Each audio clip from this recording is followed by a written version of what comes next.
Bueno,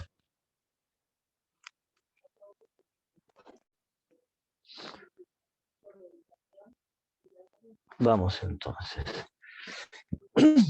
Decíamos entrevistar al paciente en un lugar adecuado. Como vimos cuando hablamos de entrevista, la primera parte de la entrevista la hacemos libre, ¿sí? Con un relato espontáneo del paciente. ¿Qué le pasó? Si dice o se refiere que intentó matarse, porque a veces los pacientes dicen qué le pasó y lo que menos dicen es que se quisieron matar.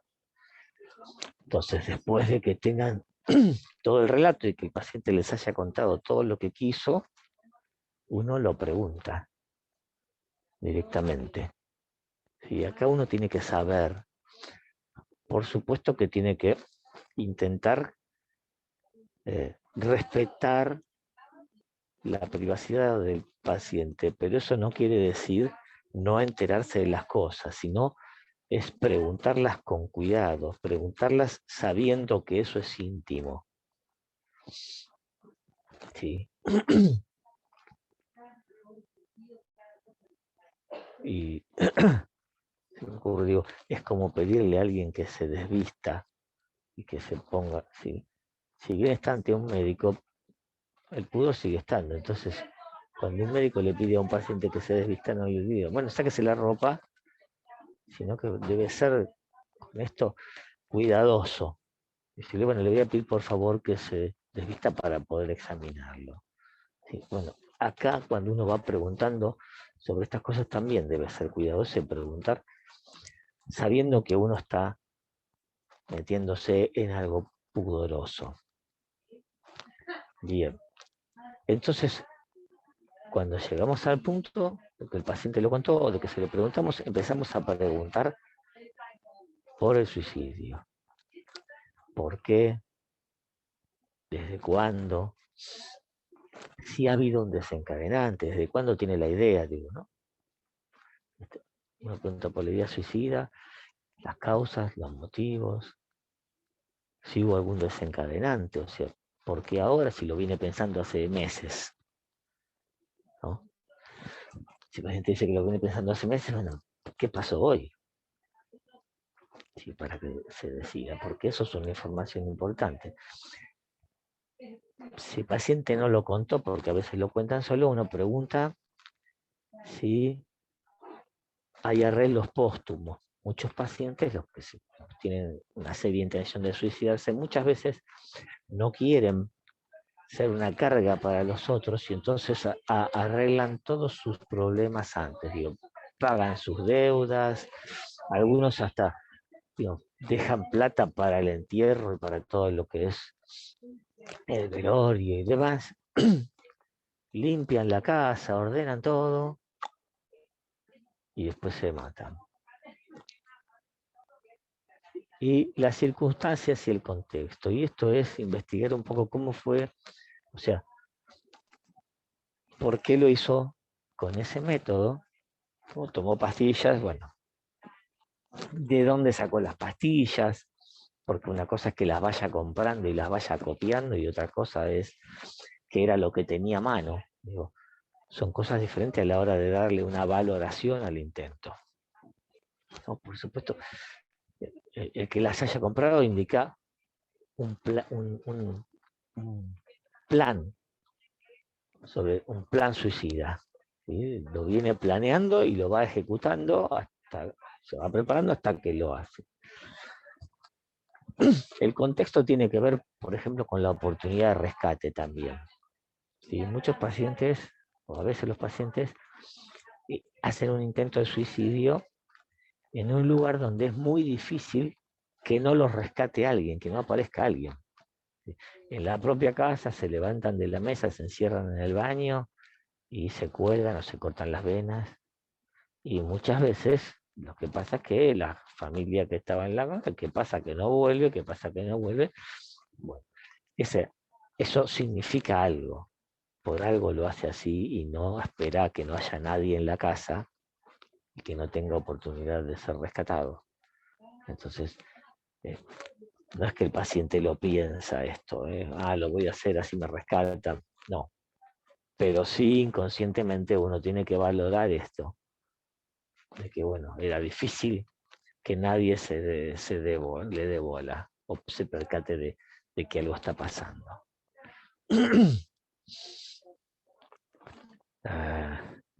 La siguiente. Estresores que precipitan las conductas suicidas. La disfunción psicosocial, cuando hablábamos de causa y qué sé yo,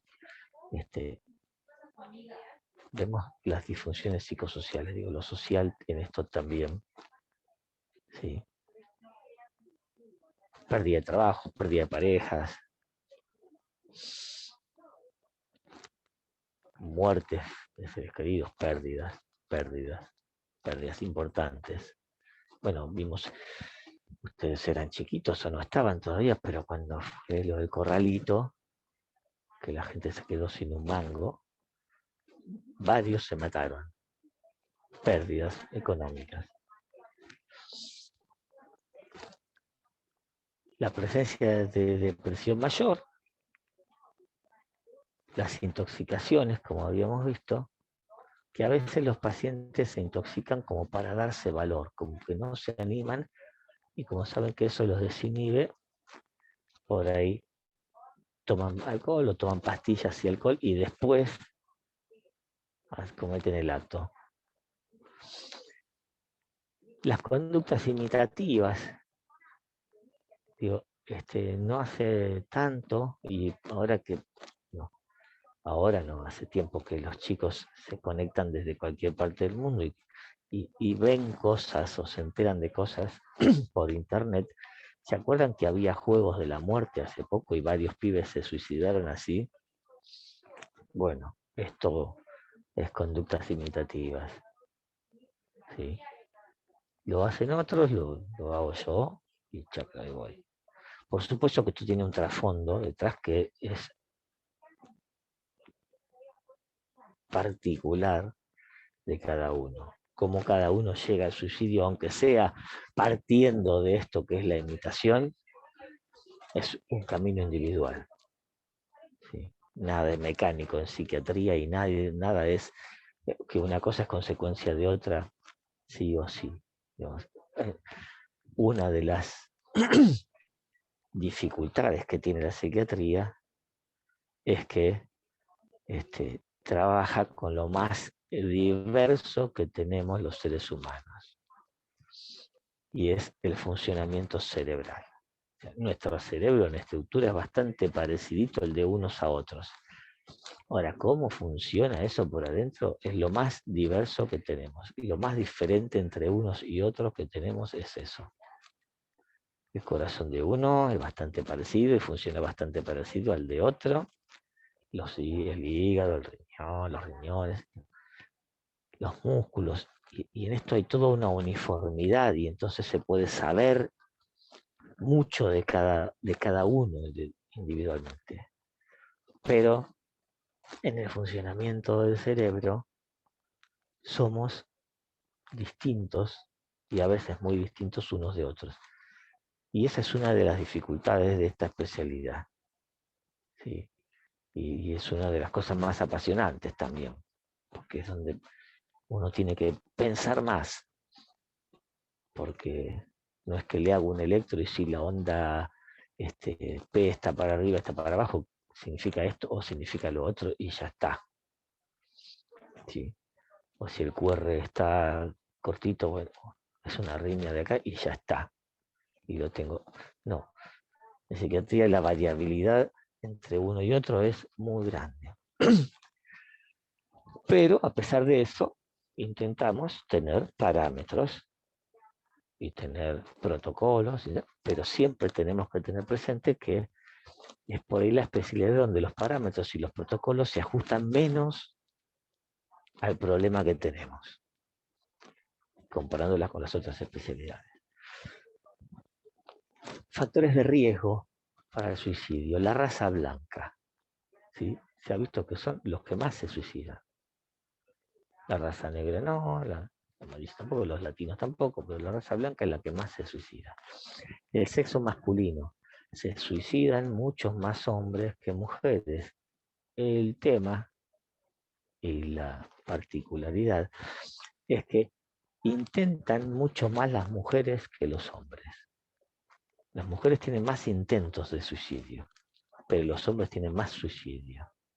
Sí, en general los hombres eligen una forma eficaz y se matan. Las mujeres por ahí no. Digamos, eligen una forma que por ahí las preserva. Y en esto, bueno, uno empezaría a pensar en las características de la mujer, ¿no? De ser más cuidadosa y más esto, que la preservan. ¿Sí? El hombre tiene otras características que podría ser la violencia, la cosa física, que lo acerca al riesgo. Pero bueno, eso sería como para toda una charla aparte. La edad avanzada. Un intento de suicidio en una persona mayor es más serio, ¿sí? Porque alguien que tiene 70 años y más probablemente tenga una visión de las cosas y tenga menos para ella o en realidad menos motivos para vivir, ¿sí? Y menos oportunidades. Digo, no tiene una vida por delante, tiene 20 años por delante, 15 años. Entonces, cuando uno ve un intento de ser una persona de avanzada, tiene que ponerle especial atención. Pérdidas recientes, esos son factores de riesgo. Alguien que, y sobre todo pérdidas afectivas, ¿no? Alguien que se mató y hace poco, qué sé yo, se murió el padre, se murió el hermano. Pérdidas importantes. Puede ser un mejor amigo, que a veces para algunos son más importantes que algún hermano. Y esto uno lo ve a través del relato. El aislamiento. Una persona que vive sola tiene más riesgo que una persona que lo intenta y vive. No solamente porque la cuiden, porque haya alguien, digamos, la acompañen, sino porque el que vive solo está más aislado. Y el aislamiento siempre es un factor para el ser humano, que es un animal social. El aislamiento siempre es un factor negativo para el psiquismo. A veces queremos estar tranquilos y nos encanta estar solos, pero si uno está solo más allá de la elección, si está solo porque está solo, no suele ser saludable. Las secuelas físicas discapacitantes, y acá podemos o tenemos que incluir el dolor crónico. ¿Sí? Son factores de riesgo, son cosas que movilizan a muchas personas hacia el suicidio. La próxima, seguimos con factores de riesgo. El pesimismo, la persona que siempre ha sido pesimista, la persona que es impulsiva y que siempre ha sido impulsiva y de reaccionar impulsivamente. El abuso sexual infantil y la precocidad sexual. ¿Qué es precocidad sexual? El inicio de las conductas sexuales tempranamente, muy tempranamente, cuando el psiquismo todavía no está preparado, ¿sí? Aunque no sea un abuso.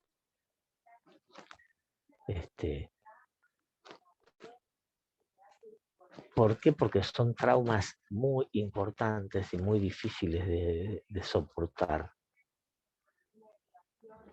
Si a nadie se le escapa que, qué sé yo, una violación de alguna persona pequeña o un abuso, son situaciones traumáticas.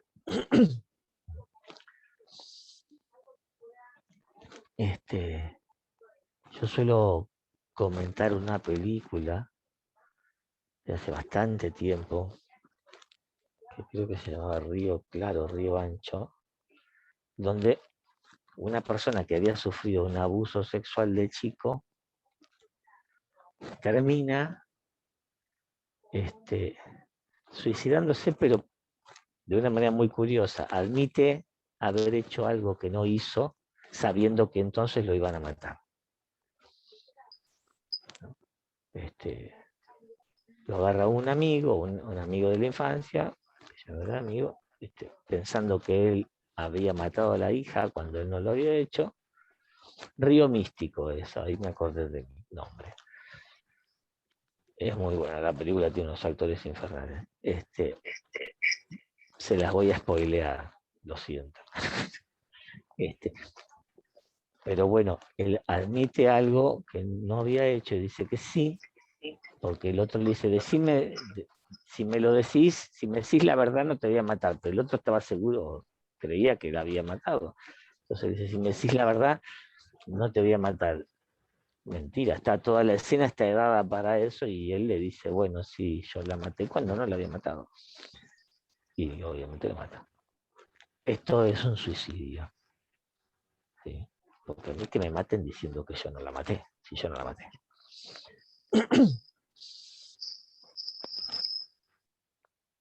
Las enfermedades crónicas, y acá esto medio se superpone con lo discapacitante, aunque no lo sea, pero las enfermedades crónicas, ¿sí? Las diabetes, las neurológicas degenerativas, el ELA y todo eso, ¿sí? El abuso de sustancias y alcohol, otra vez, como patología crónica y con todas las particularidades que tiene.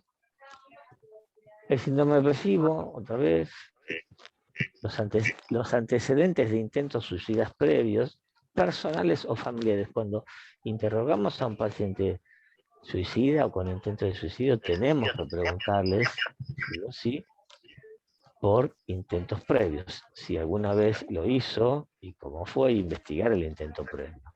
¿Sí?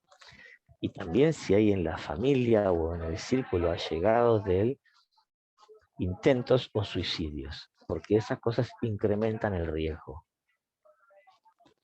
Y a la hora de valorar el riesgo, que es lo que nosotros tenemos que hacer, son datos importantísimos. Bueno, la ideación suicida previa, que puede tenerla o puede no. ¿Sí? Por ahí es esto que por ahí hace meses que la tenían, por ahí no, se le ocurrió ayer o hoy y lo hizo. Bueno, acá dice determinación de la gravedad del intento, y la próxima placa que dice premeditado o impulsivo. El premeditado es más peligroso, obviamente. La letalidad del medio, algo de esto hablamos, ¿no? De que no es lo mismo tomarse 20 pastillas y meter a analgésicos, antihipertensivos y qué sé yo. Ojo, muchas veces los pacientes no saben lo que son las pastillas y eso lo tenemos que tener en cuenta. ¿Sí? Pero otras veces son pacientes que están tomando psicofármacos y que toman esas pastillas y las conocen y se toman, en vez de 2, se toman 15. Digo. En el fondo saben que no se van a matar, pero muy en el fondo, con lo cual es algo que no tienen muy en lo consciente y entonces no debemos desestimarlo o menospreciarlo. Pero sí debemos hacer una diferencia con aquel que usa otro método. La oportunidad de rescate que ya habíamos visto, el cambio de la causalidad.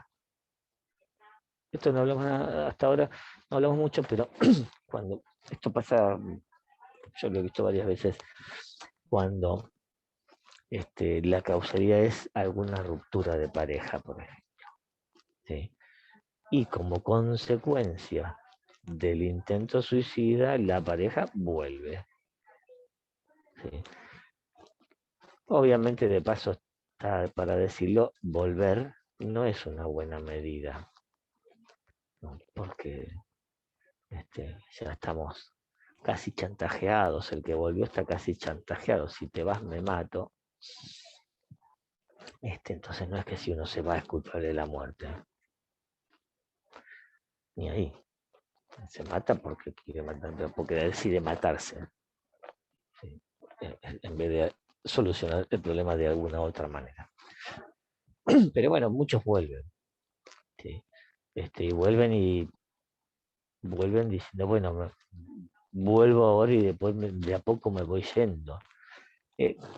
que por ahí si está pensado así, que haga un tratamiento, entonces vuelvo, pero le digo que empiece un tratamiento, y entonces le estoy dando un tiempo para que encuentre otra solución ante la separación, pero bueno, yo como médico que estoy evaluando eso, y veo que la pareja vuelve, y por ahí me habla aparte, y me dice, sí, no, entonces yo voy a volver, no lo voy a dejar así, o no la voy a dejar así en este momento, por ahí más adelante intentaré irme, pero si ella o si él empieza un tratamiento ahora, este, yo lo pospongo esto, bueno, listo, entonces por ahí este paciente no lo interno, porque el motivo que tenía para matarse no está ahora. Entonces, si acepta el tratamiento y si reconoce que no ha sido una buena forma de reaccionar y demás, yo puedo no internarlo y obviamente mandarlo a un tratamiento en forma urgente, un tratamiento ambulatorio. Las conductas terapéuticas inmediatas. Una cosa que no hay que hacer es disuadirlo, decir, no, ¿cómo va a hacer eso? No tiene que hacer eso.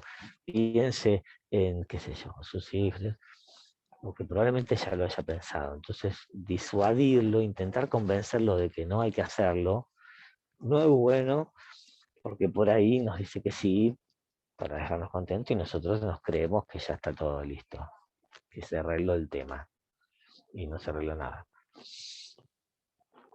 Sí. Lo que uno hace a veces cuando habla de los hijos es preguntarles si ha pensado, porque, por ejemplo, esto es vivir solo o no, o tener una familia. A veces los otros muchas veces son causas para no volver a hacerlo. Es una causa bastante endeble porque el origen está en uno, ¿sí? Es el que cree que la vida es insoportable, ¿no? Es uno. Y entonces es difícil que el otro venga a cambiar eso. Si el otro puede ayudar, puede acompañar, puede aliviarlo, pero no cambiarlo.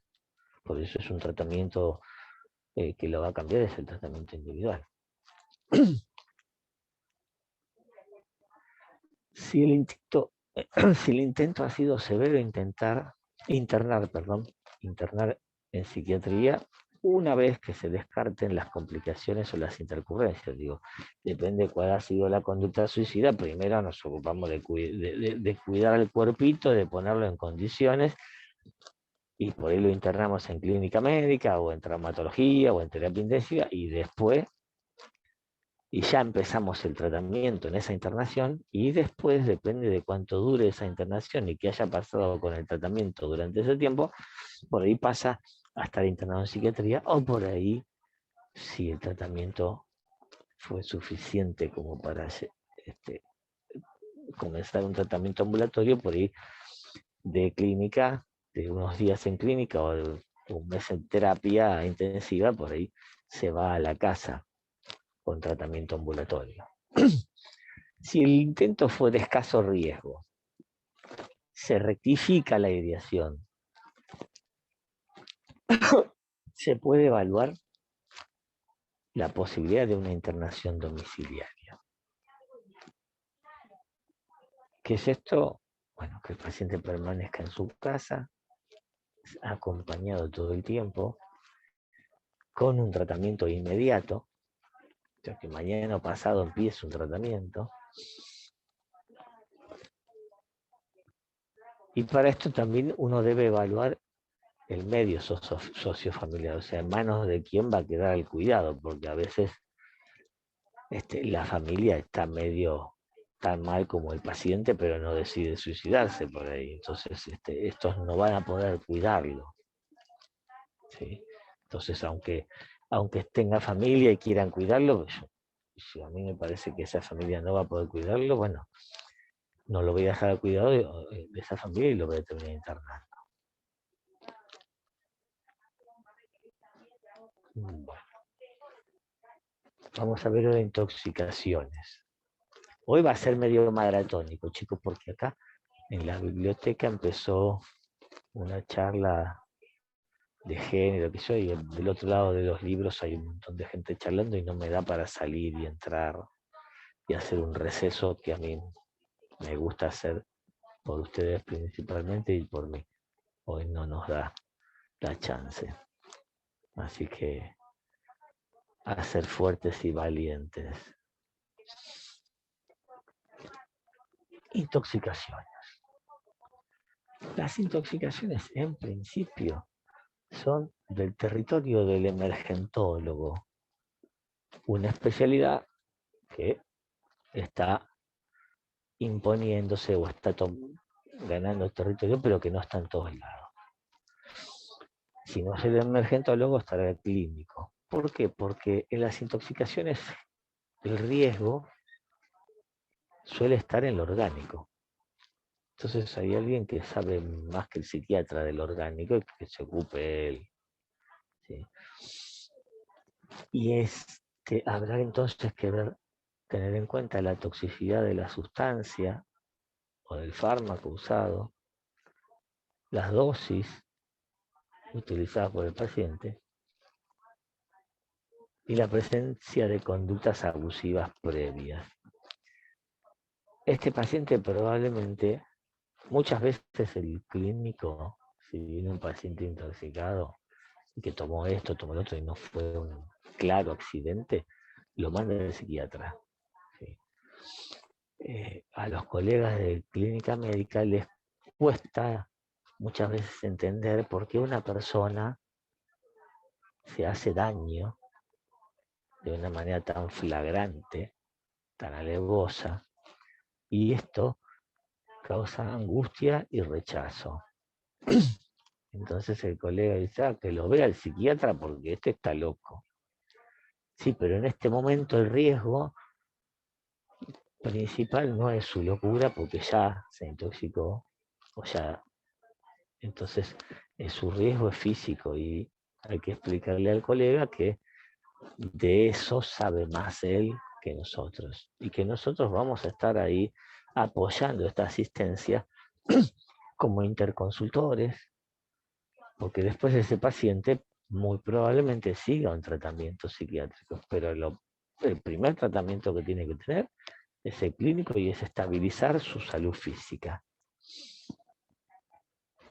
¿Sí?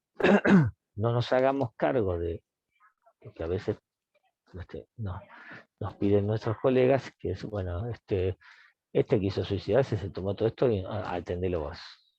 No, para un poquito. Este paciente hay que tomar los signos vitales, hay que ver con qué se intoxicó y hacer un tratamiento orgánico para esa intoxicación en particular. Yo, si el paciente está en condiciones de hablar, voy a hablar con él. Y cuando vos le des el alta, yo voy a empezar a trabajar más intensamente con él. La próxima diapo, o el próximo slide, entramos en el mismo igual, ¿no? Intoxicaciones frecuentes de observar en las emergencias. Lo que les decía, esto está viejo ya, porque antes lo más frecuente era el alcohol, después la cocaína, las benzodiazepinas y después otros fármacos. Esto varía también de acuerdo a dónde se tome la estadística. Acá en el hospital, por ahí, lo más frecuente en las intoxicaciones sean drogas como el paco y la cocaína, después el alcohol, después las benzodiazepinas y después otros fármacos.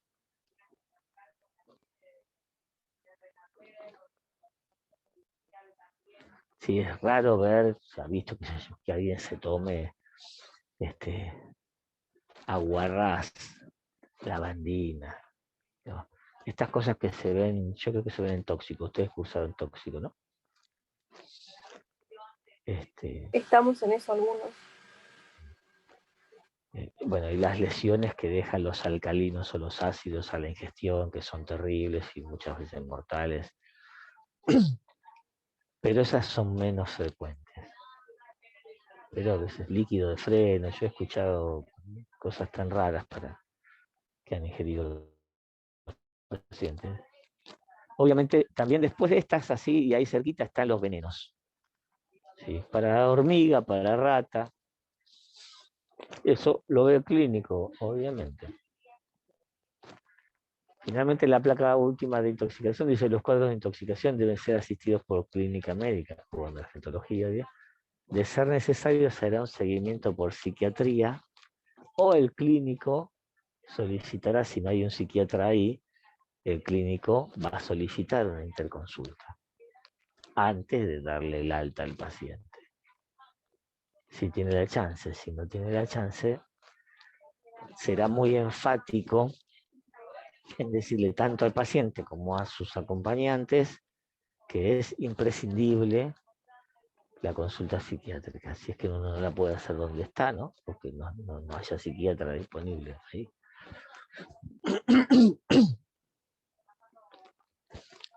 Bueno, por último, tenemos la excitación psicomotriz, que por ahí es la que más abarca, porque hay muchas patologías que terminan con este cuadro sindromático.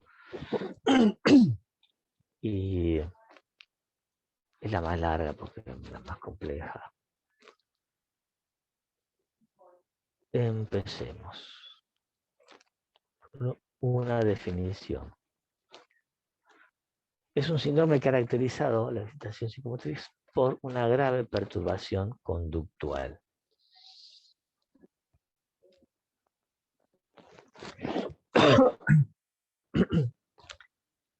Es transnosológico, esto es lo que yo le decía. Abarca, atraviesa muchas patologías, muchas nosologías. Por eso es transnosológico. Puede durar minutos y puede durar días. ¿Sí? Días. Acá nosotros hemos tenido pacientes con agitación psicomotriz durante 2 o 3 días y medicados y todos, y no ceden.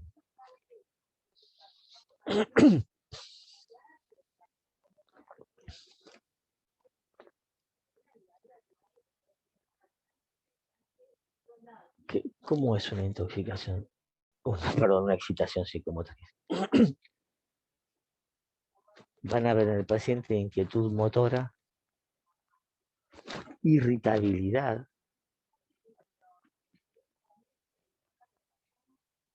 una actividad motora y verbal sin propósito definido. ¿Sí? El paciente está muy activo pero no hay en esto, no está haciendo algo en particular. Está activo, pero como si fuese de manera desordenada. Tiene un pobre control de los impulsos. Entonces ustedes van a ver que, a pesar de que estén en un medio extraño, rodeado de extraños, tienen conductas impulsivas, no les importa mucho lo que está alrededor de ellos.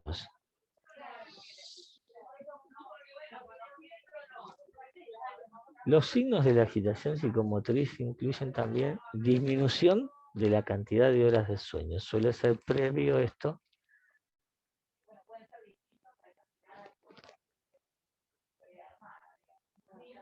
Fluctuación de los síntomas a través del tiempo. O sea, durante esto que por ahí dura horas o días, a veces el paciente se calma y se vuelve a agitar, y se calma y se vuelve a agitar.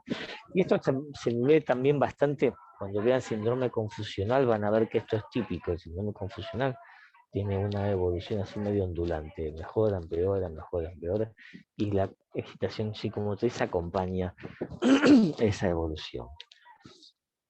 Van a percibir en el paciente un lenguaje soez o poco apropiado. Soez es que punteen y digan barbaridades a viva voz, y poco apropiado es que por ahí empiezan a tratarlo a ustedes como si fuesen nada, el vecino, el verdulero, che, vos, Jalí, no me molestés, que sé yo, déjame joder, que no es la forma en que los pacientes se suelen dirigir al médico. ¿Sí? Entonces ahí algo está pasando ya.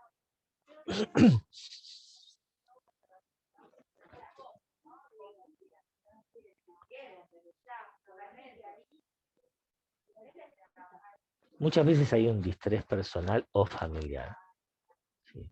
si ha habido alguna dificultad, algún problema en lo personal o en lo familiar intenso que lo lleva a esto. ¿Cómo se manifiestan las conductas agresivas? Porque en la excitación psicomotriz muchas veces los pacientes se ponen agresivos. Y la violencia puede ser contra sí mismo,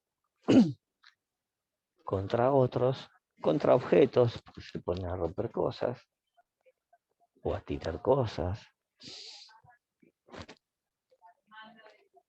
Realizan amenazas verbales o amenazas físicas.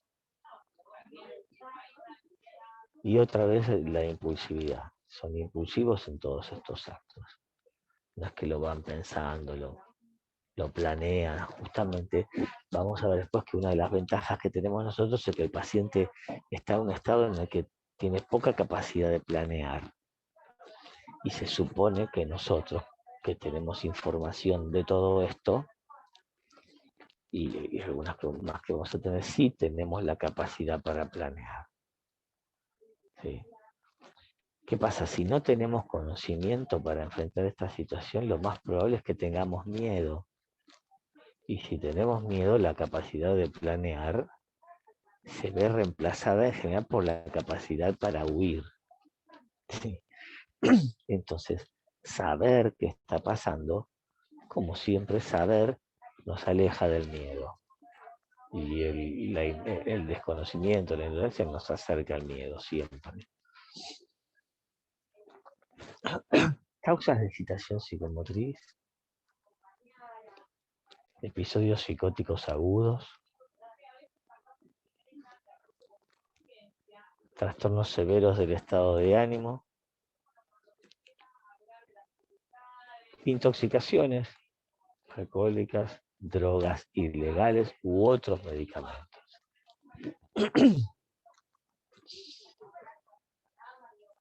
Entonces tenemos que tener estas cosas en cuenta para cuando un paciente viene con intoxicación, empezar a preguntar, ¿sí? Enfermedades psiquiátricas previas, por ahí no pasa nada. Consume algo, tomó algo, y ahí aparecerá. Traumatismos cráneoencefálicos. Ojo, esto no es nada raro y como el paciente está excitado, si hay un psiquiatra cerca, lo mandan al psiquiatra. ¿Sí? A veces el traumatismo no es evidente, ¿sí? No tiene un palazo y un tajo en la cabeza